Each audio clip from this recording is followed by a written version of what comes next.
Hello guys, welcome to my this class. Before I start the class, I request you to give a like, thumbs up and subscribe the channel. My dear students, today in this class we are having the topic systems of accounting. There are two systems of maintaining the accounts. First, double entry system. Second, single entry system. Why we have put single entry system on second number? Why? Because this system is generally not used because of many laws, because of many provisions of income tax, etc. And this is not reliable. Double entry system is the scientific. This is most reliable. It shows the true and fair value. That's why. There are negative impacts of the single entry system and the double entry system. It has a number of advantages. In my last class, I told you the advantages of accounting. My dear, the advantages of accounting are similar to the advantages of double entry system. These all the advantages were related to the double entry system. Next, single entry system. First of all, I am going to teach this. Then I will teach you the double entry system in detail. After that, I will give you a little bit revision again of single entry system. Now, single entry system, in this generally we prepare only two accounts. First, personal accounts. Personal. For example, Ram's account, Mohan account, Shyam account, debtors account, from whom we or to whom we sell goods on credit. Creditors account means our suppliers account. And cash book. Cash book which maintain a record of the receipt and the payment of cash date wise. This system incomplete भी कहलाता है. It is also called that account incomplete records of accounts. Incomplete record भी कहलाता है क्योंकि किसी transaction को एक ही बार रिकॉर्ड किया जाता है. बहुत कम ट्रांजैक्शंस ऐसी होती हैं कि उसे दो बार रिकॉर्ड करा जाए.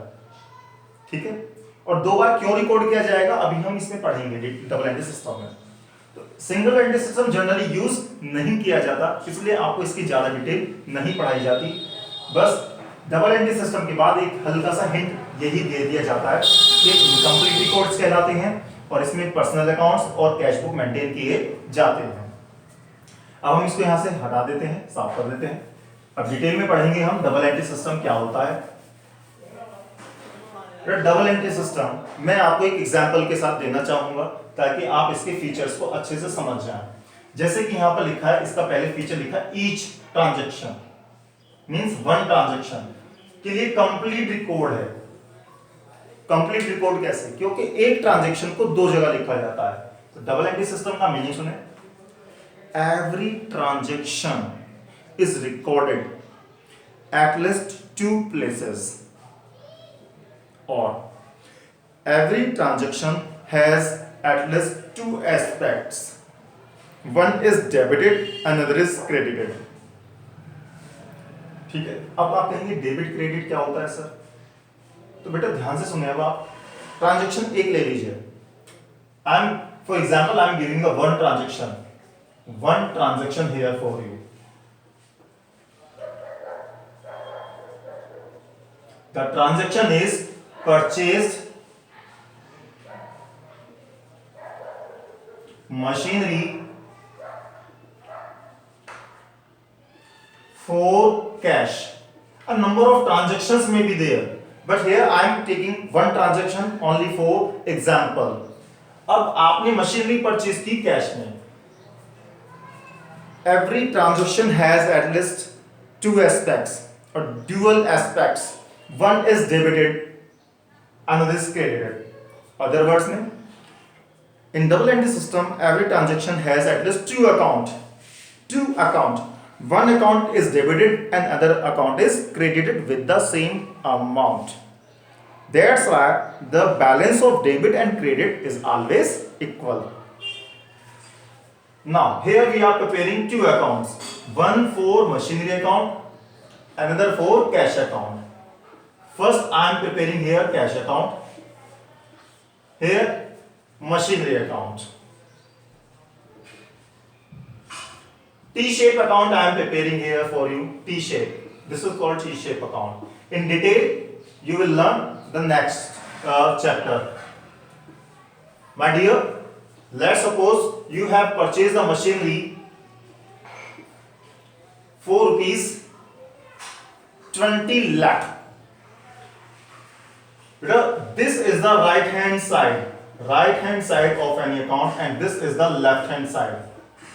In accounts, the left hand side is called the debit and the right hand side is called the credit for every account.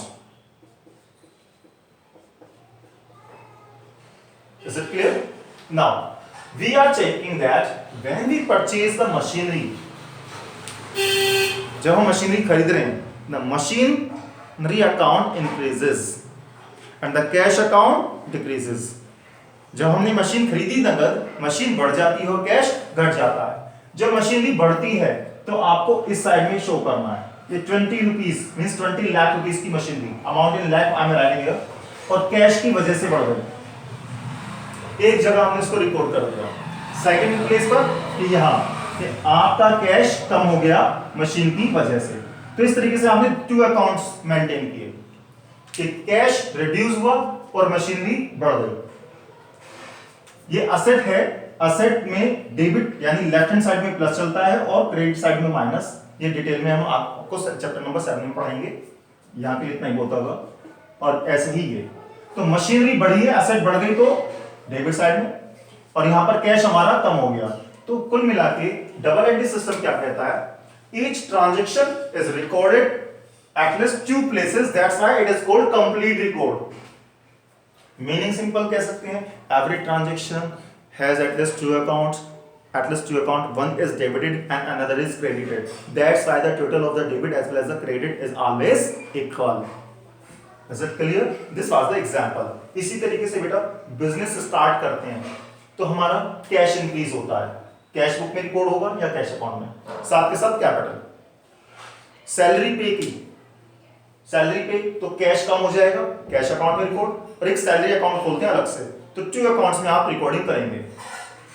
तो ये आपका कहलाया डबल एंट्री सिस्टम। इसके बाद आप कहते हैं 2 फोल्ड एस्पेक्ट्स। नेक्स्ट फीचर है 2 फोल्ड, जो आप बार बार पढ़ रहे हैं।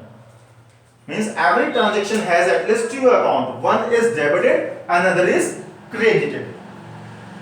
Then rules of debit and credit. बेटा रूल्स डेबिट क्रेडिट आपको चैप्टर नंबर 7 में पढ़ाएंगे। फिलहाल मैंने आपको हिंट दिया है कि ये आपके दोनों असेट अकाउंट हैं, असेट अकाउंट, ये वाला भी और ये वाला भी, ये क्या है आपके असेट्स अकाउंट हैं दोनों। और असेट्स लेफ्ट हैंड साइड यानी डेबिट में प्लस होते हैं, और राइट हैंड साइड यानी क्रेडिट जो कि कहलाती है क्रेडिट, इसमें माइनस होते हैं। असेट्स अकाउंट के लिए ये वाला रूल है डेबिट क्रेडिट का। तो rules of debit credit possible हो पाता है डबल एंट्री सिस्टम में। Total of debit credit is always equal.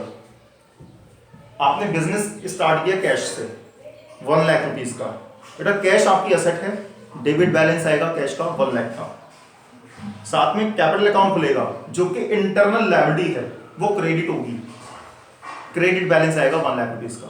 तो कैश असेट है, डेबिट बैलेंस 1 लाख, और कैपिटल इंटरनल लायबिलिटी उसका क्रेडिट बैलेंस 1 लाख। ठीक है, तो फिलहाल आप इतना ही ध्यान रखना, ज्यादा नहीं। मैंने इसलिए समझा दिया कि ताकि नेक्स्ट क्लास में आपको और अच्छे से समझ में आए, इसलिए मैं डिटेल में ले जाता हूं बेटा बार बार। तो मेरी सारी वीडियोस आप इसलिए जरूर देखें कि आगे तक कनेक्टिविटी रहती है। आप आज से सुनना शुरू करोगे, आज से समझना शुरू करोगे, तो आगे क्लास में बहुत अच्छा आना शुरू हो जाएगा, समझ में आना शुरू हो जाएगा, क्योंकि इन वर्ड्स का रिपीटेशन हो रहा है बार बार। तो total of debit and credit is always equal. Next, this is the feature of double entry system. Now stages. First stage recording. Recording हमने बता दी आपको प्राइमरी बुक्स में। Primary books journal, cash book, purchase book, sales book, purchase return book, sales return books etcetera. बेटा recording चलती है, ये आपने मीनिंग ऑफ अकाउंटिंग में पढ़ा था, वो सारा डबल एंट्री सिस्टम के बेस पर ही आपने पूरा चैप्टर पढ़ा है ये वाला। Next classifier. क्लासीफायर में बेटा आपके अकाउंट्स प्रिपेयर किए जाते हैं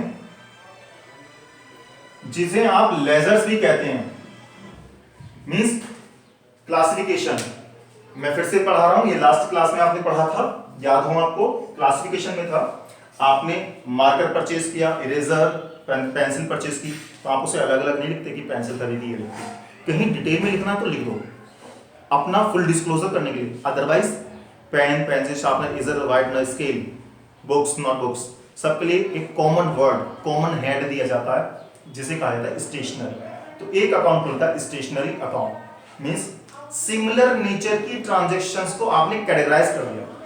the transactions of similar nature are categorised and one particular head is given, that is called account. In other words, we can say all the related transactions are recorded at a particular place, that is called account or ledger. Furniture का example दिया था मैंने classification में, chair purchase की, sofa purchase किया, आपने table purchase की, but for all these related transaction you prepare furniture account. Next final account. बेटा फाइनल अकाउंट्स आप बनाते हैं trading account, profit and loss account and the balance sheet to know the profitability as well as the financial position. And it इसलिए trial balance के base पर बनता है। मैंने लास्ट क्लास में आपको बताया ट्रायल बैलेंस के बेस पर बनता है, और ये तभी पॉसिबल हो पाता है जब आप डबल एंट्री सिस्टम को फॉलो करते हैं। अब बात करते हैं इसके एडवांटेजेस की। बेटा आपने इस चैप्टर की जो एडवांटेजेस पढ़ी थी वो इसके ही सिमिलर हैं लगभग। साइंटिफिक डिसीजन कहलाता है, साइंटिफिक वहां तक वर्ड जहां आपको बेसिक नॉलेज, प्रिंसिपल्स के बेस पर, इंस्ट्रक्शंस के बेस पर, गाइडलाइंस के बेस पर कुछ काम करते हैं एक सिस्टमैटिक मैनर में। तो साइंटिफिक सिस्टम है, क्यों? आपने एक प्लेस को एक ट्रांजैक्शन को कम से कम 2 प्लेस पर रिकॉर्ड किया है, फिर समरी तैयार की, फिर ट्रेडिंग अकाउंट बनाया, फिर बैलेंस शीट बनाई। तो एक साइंटिफिक सिस्टम है, कंप्लीट रिकॉर्ड्स का है ट्रांजैक्शंस का, कि नहीं कि आपने एक जगह लिख दी और या ये एक ही जगह लिखनी थी, भूल गए सिंगल एंट्री सिस्टम में। आपने जब एक जगह यहां सपोज करो यहां भूल गए, आप यदि कैश बुक में लिखना भूल गए या कैश अकाउंट में लिखना भूल गए, और जब आप लास्ट में चेक करेंगे यार डेबिट का तो टोटल आ रहा है, क्रेडिट का आ नहीं रहा, इसका मतलब कुछ मिस्टेक रह गई है। मींस जब आप ट्रायल बैलेंस बनाते हैं और डेबिट और क्रेडिट का टोटल मैच नहीं करता है तो समझ जाते हैं कहीं ना कहीं एरर है, और एरर्स के बहुत सारे टाइप्स हैं। तो हम क्या कहते हैं कि कंप्लीट रिकॉर्ड है ट्रांजैक्शन का, और जब आपको ये एरर पता चल जाती है आप उसमें करेक्शन कर देते हैं, ठीक है, तो ये कंप्लीट रिकॉर्ड कहलाता है। After that a check on the accuracy of the accounts, यही हमने अभी इसमें भी पढ़ा था, घुमा फिरा कर वही बात आ रही है फिर से कि एक्यूरेसी चेक की जाती है कि अकाउंट्स हमारे कितने सही हैं कितने नहीं, डबल एंट्री सिस्टम के बेस पर, क्योंकि ट्रायल बैलेंस बनता है जिसमें डेबिट साइड और क्रेडिट साइड होती है, दोनों का टोटल इक्वल आता है। After that ascertainment of the profit and loss, it is possible to create the profit or loss because of only double entry system by preparing trading account as well as P&L account. Knowledge of financial position, then we are talking about balance sheet. Balance sheet is prepared, then full detail of for purpose of control के लिए, means all the necessary informations are disclosed. अभी हमने पढ़ा था सारी necessary, last class में पढ़ा, सारी नेसेसरी इंफॉर्मेशंस डिस्क्लोज कर दी जाती हैं। हम बेटा ट्रांजैक्शन के नीचे जब जर्नल एंट्री बनाते हैं तो एक नरेशन लेते हैं, उस नरेशन में लिखते हैं कि ट्रांजैक्शन क्या थी, क्या परचेज किया था, कितना, किस रेट पर था, वो सारी चीजें लिखी जाती हैं। तो उससे आपका हर ट्रांजैक्शन पर कंट्रोल होता है कि क्या आपने कितना परचेज किया, कैसे किया। कंपैरेटिव स्टडी पॉसिबल, अभी हमने लास्ट क्लास में पढ़ा था कि इंट्रा फर्म कंपैरिजन होता है, इंटर फर्म कंपैरिजन होता है, और वो कंपैरिजन केवल डबल एंट्री सिस्टम के बेस पर हो पाता है। इसीलिए आप इसको कहते हैं, इसकी एडवांटेज है कि एक ही फर्म के 2 पीरियड के अकाउंट कंपेयर किए जा सकते हैं, ठीक है, ये इंट्रा फर्म। और इंटर फर्म जब 2 अलग अलग फर्म के अकाउंट्स आप कंपेयर कर रहे हैं, तो ये पॉसिबल हो पाया डबल एंट्री सिस्टम से।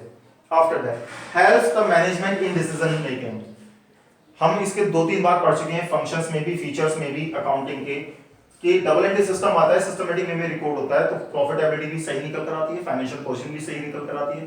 क्योंकि दोनों इंफॉर्मेशन सही निकल कर आती हैं तो मैनेजमेंट अपने जो फ्यूचर से रिलेटेड डिसीजंस हैं वो ठीक से ले पाता है। Next, no scope for fraud. Fraud इसलिए नहीं क्योंकि डबल एंट्री सिस्टम में बेटा हमें आपको कुछ रूल्स, रेगुलेशंस, प्रिंसिपल्स फॉलो करने पड़ते हैं।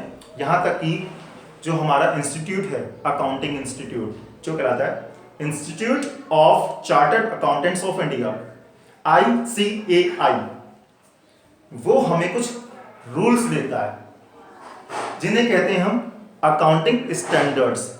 उसके बेस पर हम अकाउंट्स बनाते हैं सिस्टमैटिक वे में। तो डबल एंट्री सिस्टम को फॉलो करते हुए और उन रूल्स को, अकाउंटिंग स्टैंडर्ड्स को फॉलो करते हुए जब हम अकाउंट्स बनाते हैं तो कोई भी स्कोप फ्रॉड के लिए नहीं रह जाता। हमारा डबल एंट्री सिस्टम के बेस पर true and fair value he represent की जाती है। तो मुझे लगता है अब आपको डबल एंट्री सिस्टम अच्छे से समझ में आ गया होगा। अब सिंगल एंट्री सिस्टम का फिर से एक बार रिवीजन ले लें। सिंगल एंट्री सिस्टम में केवल ट्रांजैक्शंस को एक ही जगह रिकॉर्ड किया जाता है। बहुत कम ट्रांजैक्शंस ऐसी होती हैं जिनको दो जगह रिकॉर्ड कर सकते हैं। जनरली सिंगल एंट्री सिस्टम को हम फॉलो नहीं करते और उन्हें इनकम्प्लीट रिकॉर्ड्स भी कहा जाता है। उसमें या तो आप पर्सनल अकाउंट्स बनाते हैं या फिर कैश बुक बनाते हैं। तो सिंगल एंट्री सिस्टम के लिए आपके लिए इतना ही बहुत है, ज़्यादा डिटेल में नहीं जा रहे, ना पढ़ने की जरूरत है। लास्ट में एक चैप्टर लर्न करेंगे तो आपको समझ में आ जाएगा बेटा। I hope you have got this topic, and by this topic, this chapter number 1, Introduction to Accounting, has been completed. Thank you guys.